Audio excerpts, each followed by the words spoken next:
আসসালামু আলাইকুম রহমতুল্লাহি ওবরকাতুহু। সম্মানিত দর্শক, বিএনপির অন্যতম শীর্ষ নেতা জনাব মির্জা আব্বাস তার একটি বক্তব্য সাম্প্রতিক সময় বেশ ভাইরাল হয়ে পড়েছে। তিনি স্পষ্টতই জামাতের প্রতি তার বিষোদ্গার করেছেন এবং বলেছেন যে জামাতের মতো অসভ্য কোনো দল আর এই বাংলাদেশে নেই। তারপর তিনি বলেছেন যে এই জামাতকে দমন করার জন্য সবচেয়ে শ্রেষ্ঠ এবং সবচেয়ে উত্তম যে শক্তি সেটা হলো আওয়ামী লীগ।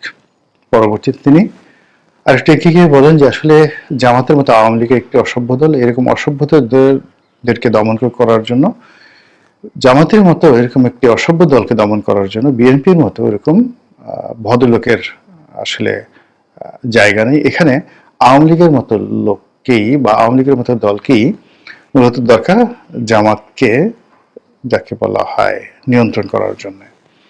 তো তিনি বিস্তারিতভাবে যে বিষোদ্গারগুলো করেছেন তার প্রেক্ষাপটে আমরা যতটুকু বুঝি যে বর্তমান সময়ে ব্যক্তিগতভাবে জনাব মির্জা আব্বাস সাহেবের যে জীবন, এই জীবন মোটামুটি শেষ করে দিয়েছে জামাতের নেতাকর্মী যারা আছেন তারা প্রকাশ্যে নানা রকম কথাবার্তা বলে, আর জামাতের যে সকল বট বাহিনী রয়েছে ইন্টারনেটে তারা নানা রকম চেষ্টা তদবির বদনাম করে এই মির্জা আব্বাস সাহেবের পরিবার পরিজনকে রীতিমতো অস্থির করে তুলেছেন। অন্যদিকে বিদেশে বসে যারা সাধারণত ইউটিউবিং করেন, ফেসবুকিং করেন বা টিকটক তৈরি করেন, এ সকল লোকজনকে অনেকেই জামাতের এজেন্ট হিসেবে, পেইড এজেন্ট হিসেবে অভিহিত করেন এবং সেই সকল লোকও পাইকারি হারে যাদেরকে অকথ্য ভাষায় নির্বিচারে গালাগাল দেন তাদের মধ্যে মির্জা আব্বাস প্রধানতম। তার বাবা কি করতেন, তার স্ত্রী কি করেন, টাকা পেলেন কোথায়, কোথায় ব্যবসায়, কোথায় বাণিজ্য, এই সকল কথা নিয়ে নানা রকম ব্যঙ্গ বিদ্রুপের পাশাপাশি টুইটুকারি করে কথা বলা, তারপর মানে এতটা অশ্লীল, এতটা অশ্রাব্য ভাষায় তাকে লিখিতভাবে এবং মৌখিকভাবে আক্রমণ করা হচ্ছে যে তার জীবন রীতিমতো তছনছ হয়ে গেছে। আমি জানি না যে আসনে তিনি নির্বাচন করবেন সে আসনে জামাতের প্রার্থী কে এবং তার সঙ্গে আসলে জামাতের প্রার্থীর কোন তুলনা চলে কি না, কিন্তু তা সত্ত্বেও জামাত ইসলামের যে রাজনীতি, তার ধরন এবং প্রকৃতি তাকে রীতিমতো একেবারে মানে বাতিকগ্রস্ত করে তুলছে, ব্যস্ত সমস্ত করে তুলেছে। তিনি তার যে বক্তব্য, এটা একটা পাবলিক অ্যাড্রেসিং ছিল, জনসভা ছিল, সেখানে তিনি বলার চেষ্টা করছেন যে এরা মানুষের জাত না, এরা যে কর্মকাণ্ড করে বা এরা যে ভণ্ডামি করে, ধর্মকে ব্যবহার করে আমাদের যারা সাধারণ মানুষ রয়েছেন বা সরল সোজা মা বোনেরা রয়েছেন, তাদের বিশ্বাসকে পুঁজি করে এরা যে সকল খেলাধুলা করেন, এরা যে সকল কৌশল অবলম্বন করেন, এর মতো ভয়াবহ আর কোনো জিনিস নেই। তিনি উদাহরণ হিসেবে বলার চেষ্টা করলেন যে এই জামাতের মহিলারা তারা বোরকা পরে বিভিন্ন বাড়িতে সেই ঢুকে যায়, কোথাও পানি খাওয়ার নাম করে, কোথাও একটু বসার নাম করে, কোথাও অন্য কোনো ওসিলা ধরে তারা সেখানে ঢুকে, তারপর ইনিয়ে বিনিয়ে তারা জামাতের পক্ষে কথা বলার চেষ্টা করে এবং মুসলমানদের যে ধর্মবিশ্বাস, সেই ধর্মবিশ্বাসকে কাজে লাগিয়ে বলার চেষ্টা করে যে জামাতকে যদি ভোট দেওয়া হয় এই পূর্ণ হবে, যদি ভোট না দেওয়া হয় তাহলে এই পাপ হবে। এটা নিয়ে নানা রকম যে যাকে বলা হয় ন্যারেটিভ তারা ইতিমধ্যে তৈরি করে ফেলেছে। তারপর যখন তারা কাউকে নরম করতে পারে বা কনভিন্স, তারা মনে করে যে এই মহিলাটি কনভিন্স হয়েছে, অর্থাৎ তার কাছে তাদের কাছে মানে যাদেরকে খুব যাকে বলে একেবারে শিকারী বলে মনে হয়, যে একেবারে শিকারটা ধরা পড়েছে ফাঁদে, তারা যে প্রচারণাগুলো করে যাচ্ছিল সেই প্রচারণায় ফাঁদে পা দিয়েছে যে মহিলা, তার নিকট থেকে বায়াত গ্রহণ করে কিংবা কমিটমেন্ট তারা আদায় করে নেয় এবং সেটার ধরন আরো অভিনব। তখন তারা হাতটাকে টেনে নেয়, হাত টেনে নিয়ে আমরা যেভাবে যাকে বলে আন্তরিকতা দেখানোর জন্য ছেলেরা, বিশেষ করে ধরুন অন্য একটা ছেলেকে যদি হাতটা জড়িয়ে ধরি, তারপরে বলি যে আমার বুকে হাত দেন, তো বুকে হাত দিয়ে আপনি কসম করে বলেন যে এই কাজটা করবেন কিনা। তো এই ক্ষেত্রে যে কোনো পুরুষই যদি আপনার বুকে হাত দেয় তাহলে ধরে নেওয়া হয় যে তার মনটা নরম হয়ে যায়, সে কমিটমেন্ট যেটা করে সেই কমিটমেন্টটার উপরে সে স্থির থাকবে। তো এই ওসিলা করে বা এই কৌশল অবলম্বন করে তারা বিভিন্ন মহিলাদেরকে এভাবে হাত ধরে তাদের সেই বুকে হাত রাখে। মহিলারা তো মহিলাদের বুকে হাত রাখতে পারে, কোনো সমস্যা নেই। তো হাত রাখার পরে তারা বলে যে ঠিক আছে, আপনি শপথ করে বলেন, যে বুকে হাত দিয়ে বলেন যে আমার জামাতকে আপনি ভোট দিবেন। তো হয়তো অনেকে বলেন, তো বলার পরে এরপর তারা আসল ভণ্ডামিটা করেন, যেটা মির্জা আব্বাস বলছিলেন। সেটা হলো তাদের গলায় একটা তাবিজের মতো কোনো কিছু ঝুলানো থাকে ছোট ছোট করে, সেটাকে একটা ছোট আকৃতির একটা কোরআন শরীফ তাদের হয়তো গলায় ঝুলানো থাকে, আবার নাও থাকতে পারে, এটা সে জানে। তো তখন বা এটার উপকর্তে এমন হতে পারে কোনো মহিলা হয়তো কোরআনে হাফেজ, তার বুকের মধ্যে 30 পারা কোরআন সংরক্ষিত রয়েছে, হোয়াট এভার মেবি। কিন্তু বাস্তবতা হলো ওই বুকে হাত দেওয়ার পর সংশ্লিষ্ট জামাতের মহিলা যারা আছেন তারা বলতে থাকেন, এই যে আপনি আমাকে হাত দিয়েছেন বুকে, এটা কিয়ামতের দিন কিন্তু আপনাকে জবাবদিহি করতে হবে। এর কারণ হলো আপনি কোরআন শরীফ স্পর্শ করে এই শপথ করলেন, এর কারণ আমার বুকে কোরআন আছে।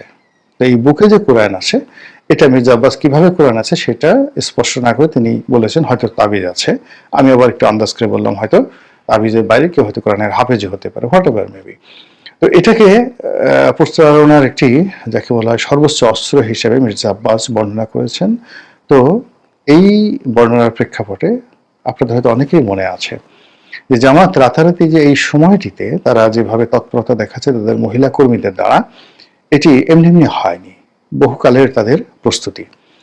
আওয়ামী লীগ জমানাতে এরকম আমরা মাঝে মধ্যে দেখতাম যে জামাতের 20 জন, 25 জন, 30 জন বা 50 জন, এমন কোনো কোনো সময় 200-300 এরকম মহিলাদেরকে গ্রেপ্তার করা হতো। বলা হতো যে এরা কোরআনের তালিম নিচ্ছিল, কোরআনের তালিম দিচ্ছিল, এই অবস্থা থেকে তাদেরকে আওয়ামী বাহিনী গ্রেপ্তার করেছে।